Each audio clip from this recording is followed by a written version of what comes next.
A Biden administration plan to require some migrant families to remain in Texas while immigration officials determine if they were eligible for asylum was scrapped due to local opposition in El Paso. So joining us now here in Studio 57 is CBS News immigration reporter Camilo Montoya-Galvez. Thanks for joining us. So I kind of vaguely remember when this was announced, and it seemed to me that part of it was sort of taking into account that these families have young children, and the idea of sending them back to Mexico was such a burden, and it seemed like a good idea. Can you tell us a little bit more about what the Biden administration was thinking? Yes, good morning, Anne-Marie and Nancy. So this program was set up in May by the administration after the Title 42 pandemic restrictions on migration were lifted. And it was designed as an alternative to detaining migrant families with children because of the same humanitarian concerns, Anne-Marie, that you just raised. The plan requires certain families to wear ankle monitors and to undergo a nightly curfew while officials determine whether they qualify for asylum or whether they should be deported back to their home country because they don't qualify.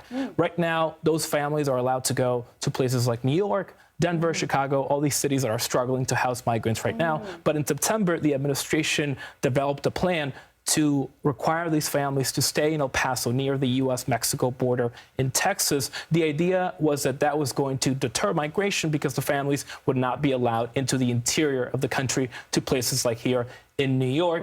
And according to government documents that we obtained from the Department of Homeland Security, El Paso initially agreed to provide 400 hotel rooms for this initiative to house migrants under this program, but officials then reversed course after details of the plan became public because of the political, difficulty around this issue and also the fact that these families would be required to stay in their jurisdiction. And so I think this really underscores the scale of the political difficulties that the administration is facing on this issue because, yes, Republicans have been criticizing the administration on border policy since the president took office in 2021, but now we're seeing some pretty strong divides among Democrats as well.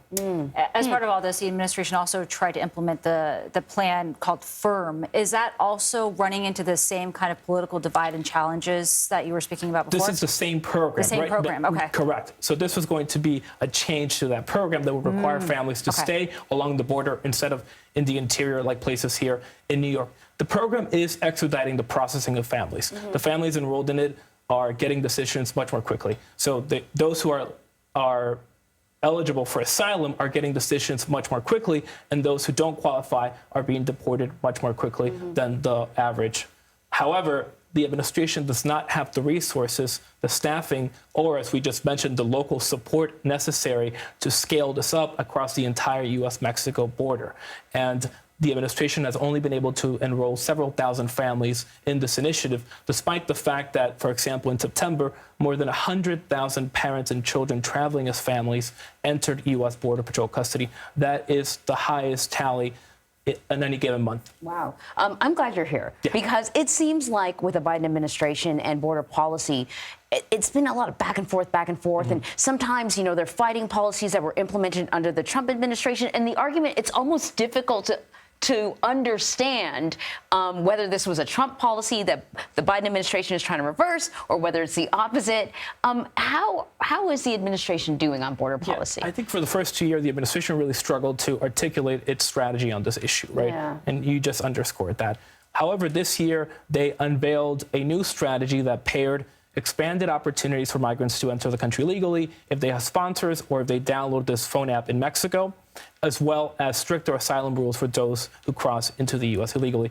Initially, that led to a dramatic drop in illegal border crossings in June, a 2-year low. However, that trend has been completely reversed, and in September, more than 200,000 migrants entered Border Patrol custody. That's the highest level in 2023, and that brings the total tally for fiscal year 2023 to over 2 million migrant apprehensions. That's only the second time in U.S. history that that has ever happened. So the administration is continuing to struggle to deal with this issue. Yeah, to say the least. And we know that you are following all of this. So many developments. Camilo, thank you so much for joining us on set here.